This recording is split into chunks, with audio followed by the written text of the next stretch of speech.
আসসালামু আলাইকুম সুপ্রিয় শিক্ষার্থীবৃন্দ, আপনারা সবাই কেমন আছেন? আশা করি সবাই ভালো আছেন। তো আজকে আমরা একটা ইংরেজি টপিক্সের বিষয়ে আলোচনা করব। তো টপিক্সটা হলো যে স্পিচ বা ন্যারেশন। আপনারা এখানে আমার পিছনে বোর্ডে লিখছি, আপনারা দেখতে পারেন। তা এই ক্লাসটা আমার মনে হয় যে অষ্টম শ্রেণী, নবম শ্রেণী এবং দশম শ্রেণীদের জন্য প্রযোজ্য, কারণ যাদের হলো যে এই স্পিচ বা ন্যারেশনের সমস্যা আছে, তারা আপনারা এগুলো সলভ করে নিতে পারেন আমার এই ভিডিওদের মধ্যে দিয়ে। ঠিক আছে? তো আপনারা দেখেন যে স্পিচ বা ন্যারেশনটা অনেকে নাকি আমরা বুঝতে বলেন যে ক্লাসে স্যার আমরা স্পিচ বা ন্যারেশনটা বুঝি না। তো আমি তাদেরকে উদ্দেশ্যে একটা কথা বলবো যে স্পিচ বা ন্যারেশনটা এই টপিকসটা বোঝার জন্য আপনাদেরকে 5টা টপিক্স, মানে গ্রামাটিক্যালের 5টা টপিক্স, অর্থাৎ বেসিক 5টা টপিক্সের উপরে আপনাদের খেয়াল রাখতে হবে বা ভালো একটা আইডিয়া থাকতে হবে। এখানে আমি লিখছি, দেখেন, 1 number sentence, number 1 sentence, number 2 পার্সুয়েসিভ speech, number 3 tense, number 4 verbs. অর্থাৎ ভার্বস এর মানে আমাদের ভার্বস কোনগুলো? ভার্বস এর ফর্ম, যেটা আমরা জানি বা সবাই আপনাদের কনজাংশন অফ ভার্বস, যেটা দুইটা টাইপস আছে, একটা হলো স্ট্রং ভার্ব, একটা উইক ভার্ব। এগুলার ফর্মের মধ্যে আমরা জানি ভার্বের ফর্ম কয়টা? 4টা। কিন্তু ইউজুয়ালি আমরা সাধারণত যে 3টা ফর্ম ইউজ করি, যে present form, past form, past participle form, এই 3টা ফর্মই জানতে হবে ভার্বের। কারণ হলো যে ভার্বগুলো আমাদের খুব বেশি গুরুত্বপূর্ণ, কারণ একটা সেন্টেন্সের প্রধান অংশটা যেটা আমার হলো যে ভার্ব। ঠিক আছে? আচ্ছা, নাম্বার 5 হলো যে পার্সন।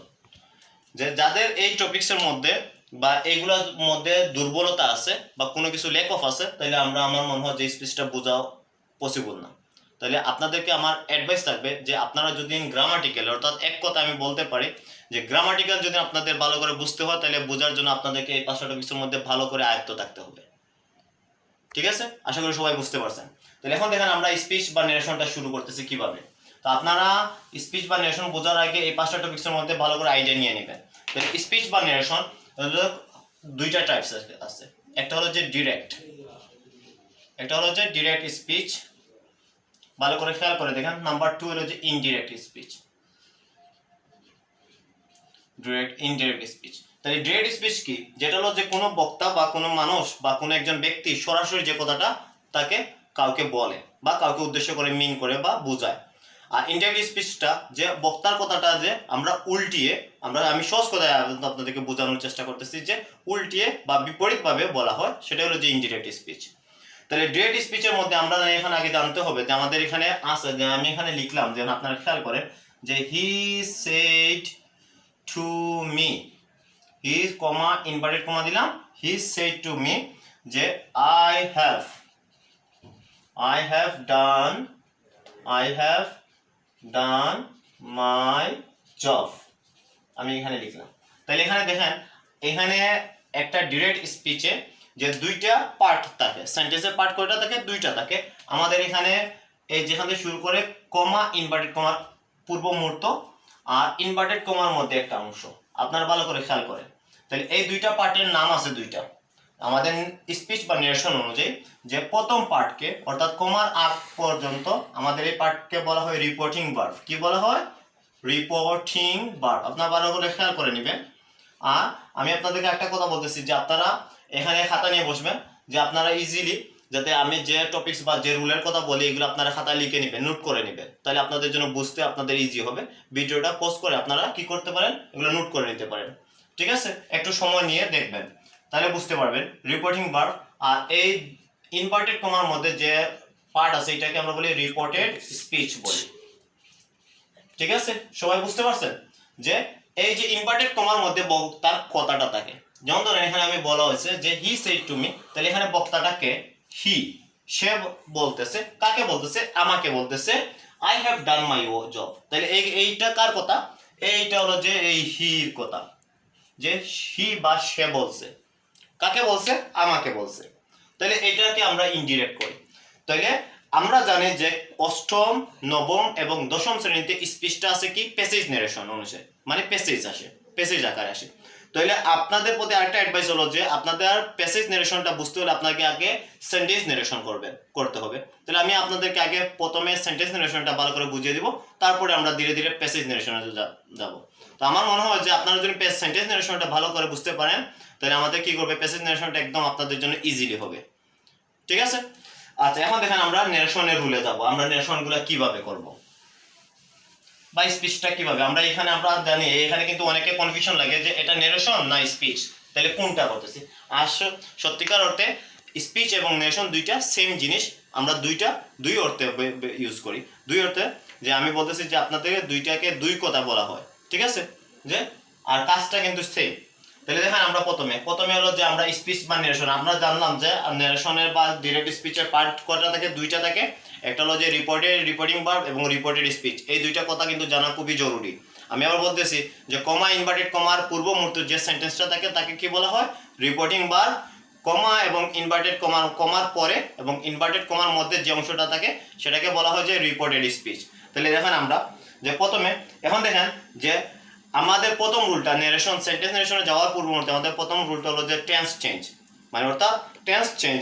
এখন প্রশ্ন হলো যে আমি কার টেন্স চেঞ্জ করব। এখানে যে দুইটা পার্ট আছে, আমি এখানে লিখতেছি, আবার লিখলাম, যেমন ধরে আপনারা দেখেন he said to me, comma inverted comma, I have done my job, ঠিক আছে। তাহলে এখানে আমার হলো যে দুইটা পার্ট আছে, তার মানে আমি কার টেন্স চেঞ্জ করব। তাহলে টেন্স চেঞ্জ করার আগে আমাদের প্রথমে হলো যে আমাদের কি করতে হয়, যে রিপোর্টেড স্পিচের টেন্সটা চেঞ্জ করতে হয়। এবং এটা দুইটা বেসিক রুল আছে, একটা হলো যে টেন্স চেঞ্জ আর একটা হলো যে পারসন চেঞ্জ। তাহলে পারসন চেঞ্জটাও কার হবে, রিপোর্টেড স্পিচের পারসনটা চেঞ্জ হবে।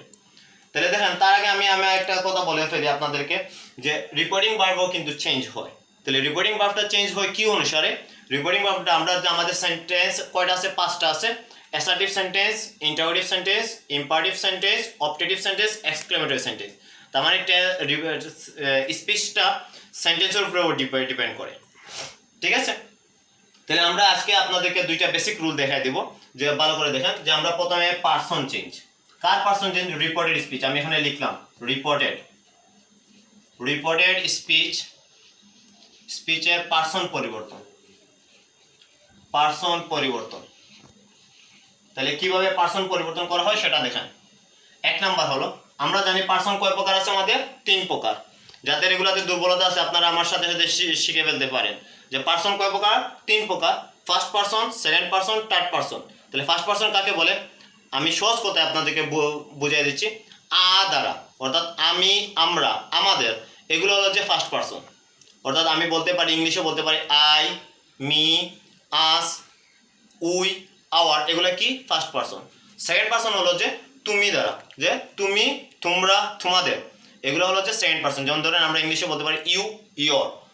আর এখন হলো থার্ড পারসন হলো ফার্স্ট পারসন এবং সেকেন্ড পারসন ব্যতীত যতগুলো সাবজেক্ট আছে সবগুলোই কি হয়, থার্ড পারসন হয়। তাইলে এখানে দেখেন আমি প্রথমে লিখলাম ফার্স্ট পারসন, অর্থাৎ রিপোর্টেড স্পিচে, আমি এখানে লিখে ফেলতেছি আপনাদের জন্য সুবিধার্থে, লম্বা করে লিখে দিতেছি, রিপোর্টেড স্পিচ এ ফার্স্ট পারসন হলে তা রিপোর্টিং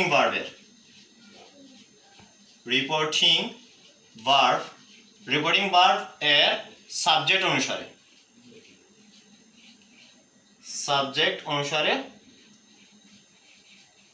চেঞ্জ হয়। আমি এখানে লিখে দিলাম চেঞ্জ হয়। তার মানে বুঝতে পারছেন, যেমন ধর এখানে রিপোর্টিং ভার্বের, আমি এখানে লিখছি যে রিপোর্টেড স্পিচ এ ফার্স্ট পারসন হলে তা রিপোর্টিং ভার্বের সাবজেক্ট অনুসারে চেঞ্জ হয়। তার মানে এখানে আমরা রিপোর্টেড স্পিচে ফার্স্ট পারসন আছে আই, এটা চেঞ্জ হবে কি অনুসারে, এই যে হি অনুসারে চেঞ্জ হবে, ঠিক আছে। সবাই বুঝতে পারছেন, কারণ রিপোর্টিং ভার্বের সাবজেক্ট কোনটা, হি না, এটা হলো আমার রিপোর্টিং ভার্ব, এইটা, এই যে রিপোর্টিং ভার্ব। নাম্বার 2 দেখেন সেকেন্ড পারসন। তাহলে সেকেন্ড পারসন হলে কোথায় হলে, আমি এটা শর্ট করে লিখে ফেলছি, আপনি এখানে ডিটেইলস দিয়ে দিছি, যে রিপোর্টেড স্পিচের সেকেন্ড পারসন হলে তা রিপোর্টিং ভার্ব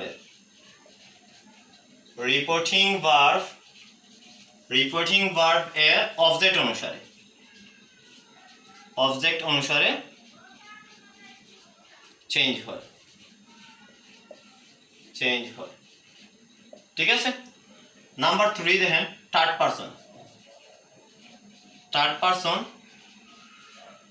পারসন এর কোনো পরিবর্তন হয় না। আশা করি সবাই বুঝতে পারছেন যে আমি এখানে লিখেছি। দেখেন আবার আমি আপনাদেরকে বুঝিয়ে দিচ্ছি যে আমরা কি পড়তেছি, এটা রিপোর্টেড স্পিচের পার্সন পরিবর্তনের রুল। রিপোর্টিং ভার্বের পার্সন আমরা হলে আমরা তা কি অনুসারে চেঞ্জ করতে পারি। এক নম্বর হলো যে রিপোর্টেড স্পিচের ফার্স্ট পার্সন হলে তা রিপোর্টিং ভার্বের অবজেক্ট সাবজেক্ট অনুসারে চেঞ্জ হয়, অর্থাৎ ফার্স্ট পার্সন। আমি বলতেছি যে আই, উই এই ধরনের কোনো ফার্স্ট পার্সন থাকলে আমরা কি হবে, রিপোর্টিং ভার্ব, এটা হলো যে আমাদের রিপোর্টিং ভার্ব, কমা ইনভার্টেড কমার পূর্বে থাকে, ঠিক আছে।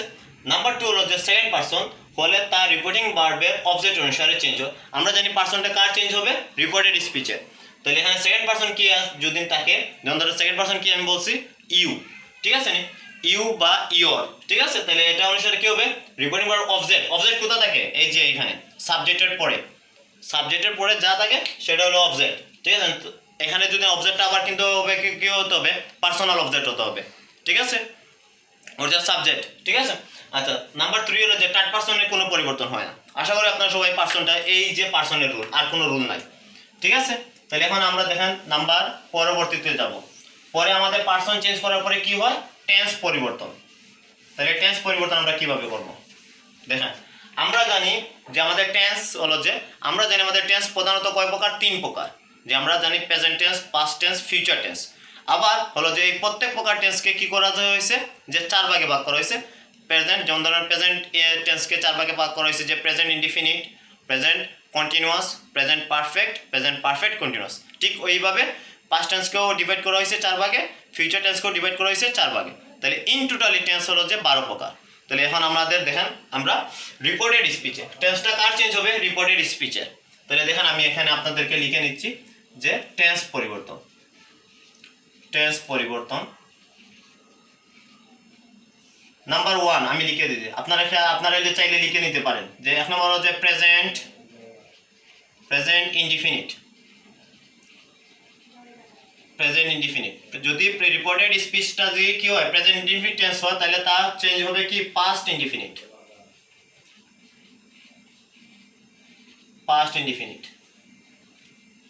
নাম্বার 2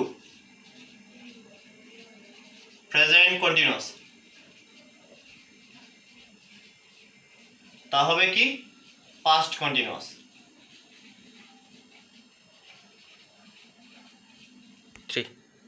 তাহলে আমি এখানে লিখছি দেখেন, যে 2 নম্বরের যে প্রেজেন্ট কন্টিনিউয়াস টেন্স হলে কি হয়, পাস্ট কন্টিনিউয়াস।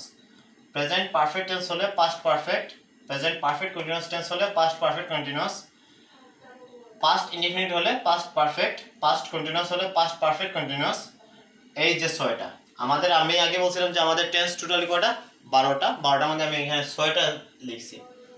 এখন হলো যে আপনাদের মনে আসতে পারে যে বাকি 6টা কোথায় হলো বা কোথায় গেল, বাকি 6টা কি কোনো পরিবর্তন হয় না? হ্যাঁ, সত্যি আপনাদের যে বাকি 6টা টেন্স এখানে আমি লিখছি দেখেন, পাস্ট পারফেক্ট কন্টিনিউয়াস এবং ফিউচার টেন্সের 4টি, যে future indefinite, future continuous, future perfect continuous. এই টোটাল 6টা টেন্স যদি আমাদের রিপোর্টেড স্পিচে হয়, তাহলে তাদের কোনো পরিবর্তন হবে না। আমি কি বুঝাইতে পারছি আপনাদেরকে? আশা করি আপনারা সবাই বুঝতে পারছেন। যে আমি আবার বলছি যে প্রেজেন্ট ইনডিফিনিট টেন্স হলে কি হবে, past indefinite, present continuous, past continuous, present perfect, past perfect, present perfect continuous, past perfect continuous, past indefinite, past perfect, past continuous, past perfect continuous এবং পাস্ট পারফেক্ট কন্টিনিউয়াস এবং future indefinite, future continuous, future perfect continuous. এই total 6টা টেন্সের কোনো পরিবর্তন হয় না যদি তা রিপোর্টেড স্পিচে বসে। আচ্ছা, ঠিক আছে। যে আজকের ক্লাসটা ন্যারেশনের বা স্পিচের এতটুকু পর্যন্ত। আপনারা এগুলো ভালো করে প্র্যাকটিস করবেন এবং খেয়াল রাখবেন, এবং নোটগুলো আমি যে রুলগুলো আপনাদেরকে দিয়ে দিছি, রুলগুলো আপনারা নোট করে রাখতে পারেন। ইনশাল্লাহ আমরা আগামীকালকে পরবর্তী ক্লাস নিয়ে আসবো ন্যারেশনের উপরে। আমরা যেগুলো আমি আগে বলছিলাম যে ন্যারেশনটা করতে হবে সেন্টেন্সের উপরে ডিপেন্ড করে। আগামীকালকে আমরা যে অ্যাসার্টিভ সেন্টেন্স এবং ইন্টারোগেটিভ সেন্টেন্স, যে এই 2টা সেন্টেন্সের যদি আমাদের সেন্টেন্স থাকে, তাহলে আমরা তাদের ন্যারেশন বা স্পিচগুলো কিভাবে ডিরেক্ট থেকে ইনডিরেক্টে রূপান্তর করতে পারি তার নিয়ম আমি দেখিয়ে দেবো। সবাই ভালো থাকবেন, সুস্থ থাকবেন। আল্লাহ হাফেজ, আসসালামু আলাইকুম।